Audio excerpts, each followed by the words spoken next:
నమస్తే, welcome to our channel. నేను సిరి. ఈరోజు మనతో పాటు ఉన్నారు Telangana TDP spokesperson A S Rao. నమస్కారం సార్. సార్, ఇప్పుడు చూస్తున్నట్టయితే చంద్రబాబు నాయుడు గారికి స్క్వాష్ పిటిషన్ మీద 17A దాని మీద కోర్టు అయితే ఎలాంటి నిర్ణయం ఇచ్చిందంటే మనకు అనుకూలంగా ఒకటేమో అనుకూలంగా లేదు అంటే ఒకటేమో వర్తిస్తుంది వర్తించట్లేదు అని చెప్పేసి. సో ఈ నిర్ణయంతో అంటే ఈ తీర్పుతోని రాజకీయ నాయకుల అందరిలో ఒక కన్ఫ్యూజన్ స్టార్ట్ అయిన అనుకోవచ్చా సార్? 100% సరి.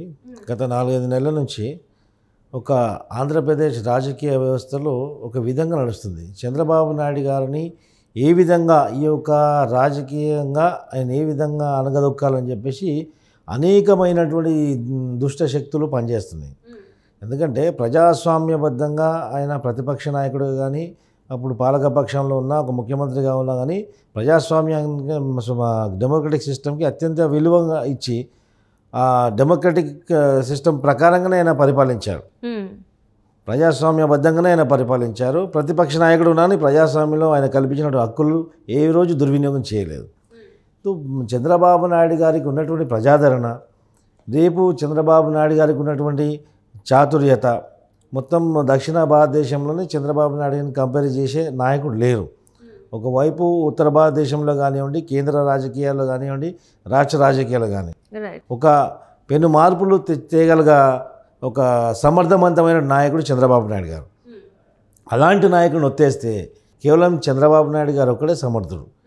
చంద్రబాబు నాయుడు గారిని పక్క పెడితే ఇంకెవరు ఆ స్థాయి నాయకులు లేరు.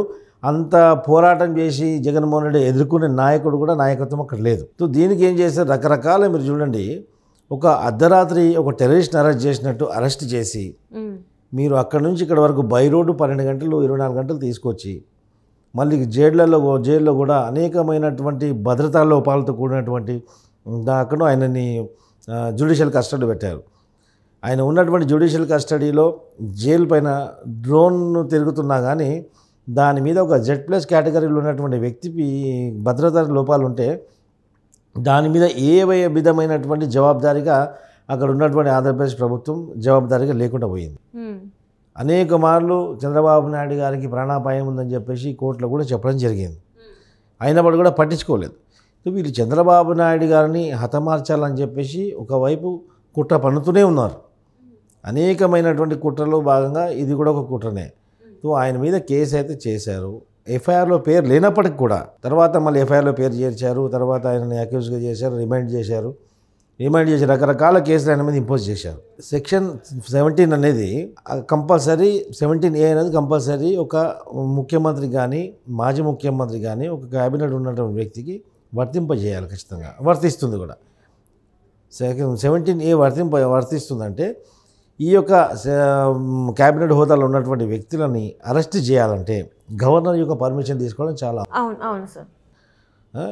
చంద్రబాబు నాయుడు గారిని అరెస్ట్ చేసినప్పుడు మేము క్వాష్ పిటిషన్ వేసినప్పుడు ఈ యొక్క ఒక క్లాస్ తోటే 17A వర్తిస్తుంది కాబట్టి యాజ్ పర్ 17A మీరు పర్మిషన్ తీసుకోవాలంటే మేము గవర్నర్కి మెయిల్ ఇచ్చాము, గవర్నర్కి మెసేజ్ పెట్టామని రకరకాలైనటువంటి సమాధానాలు ఈ పాలక పక్షం నుంచి ప్రభుత్వం తరఫు నుంచి వచ్చాయి. అయినప్పుడు కూడా 53 రోజులు జైల్లో ఉంచినప్పుడు కూడా ఏ యొక్క సాక్ష్యాధారాలు చంద్రబాబు నాయుడు గారికి వ్యతిరేకంగా అక్కడ ప్రవేశపెట్టలేకపోయారు. ఆ తర్వాత క్వాష్ పిటిషన్ ఇక్కడ అలౌ చేయలేదు హైకోర్టులో.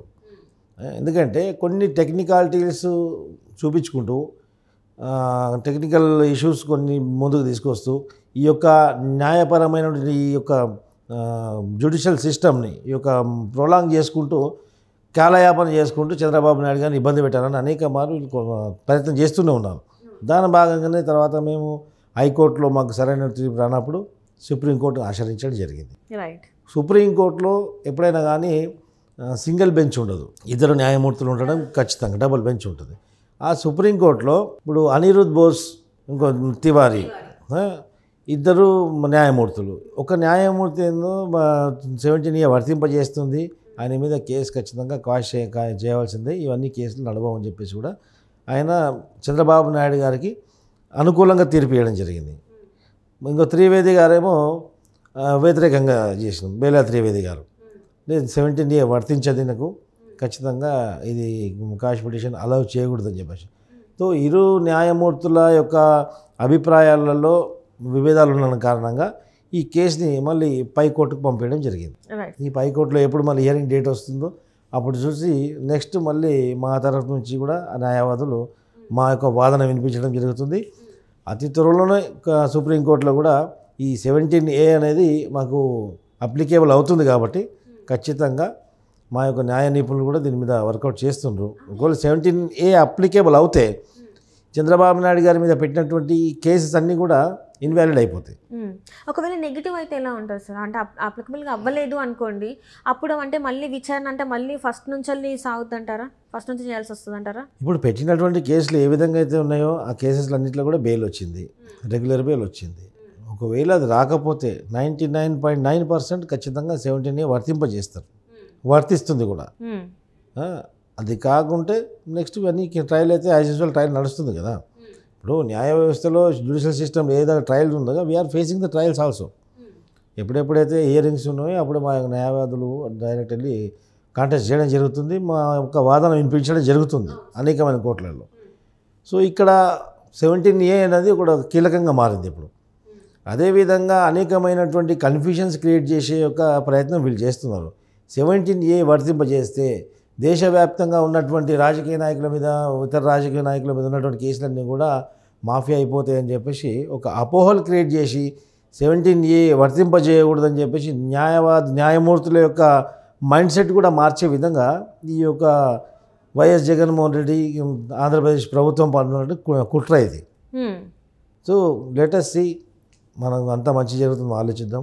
ఖచ్చితంగా కూడా జరుగుతుంది. న్యాయం ఏ రోజుకైనా గెలుస్తుంది. న్యాయ వ్యవస్థ మీద సంపూర్ణంగా మేము విశ్వాసం ఉన్నటువంటి వ్యక్తులము, మా పార్టీ కూడా. ఏదేమైనప్పటికి కూడా చంద్రబాబు నాయుడు గారు ఒక ఆణిముత్యంలాగా బయటికి రావడం ఖాయం. మళ్ళీ ఆంధ్రప్రదేశ్ ప్రజలు చంద్రబాబు నాయుడు గారిని ముఖ్యమంత్రిగా చూస్తారని చెప్పేసి అందరూ ఆశిస్తున్నారు. జగన్మోహన్ రెడ్డికి అదే వెనులో వణుకు పుట్టి ఏ విధంగా చంద్రబాబు నాయుడు గారిని ఎన్నికల్లో ఉండకుండా చేద్దామని చెప్పేసి ప్రయత్నిస్తున్నాం. ఆయనకి ఎన్నికల్లో ఏ విధంగా పోవాలని కాదు, ఎన్నికల్లో రౌడీజం చేసి ఈ యొక్క అరాచకం చేసి ఓట్లు ఎట్లా తీసుకోవాలా, దొంగ ఓట్లు ఎట్లా వేయించుకోవాలా అనేది ఆయనకు తెలుసు. కాకపోతే దానికి అడ్డు ఎవరంటే చంద్రబాబు నాయుడు గారు ఒక్కడే. రైట్. చంద్రబాబు నాయుడు గారు ఒక్కరే పక్కకు తగిలితే మేము ఈజీగా ఉండొచ్చు, మాకు మనుగడకు ఎవరు అడ్డుకోలేరని చెప్పేసి, మా అరాచకానికి అడ్డుకట్టే వేసే నాయకులు ఉండరని చెప్పేసి వాళ్ళ యొక్క అపోహ. కానీ అది జరిగే విషయం కాదు. ఏదేమైనప్పటికీ కూడా ప్రజాస్వామ్యాన్ని మళ్ళీ అక్కడ పరిరక్షించే విధంగా తెలుగుదేశం పార్టీ ఉంటుంది. న్యాయస్థానంలో కూడా మా యొక్క న్యాయవాదులు ఖచ్చితంగా మా పక్షాన పోరాడతారు.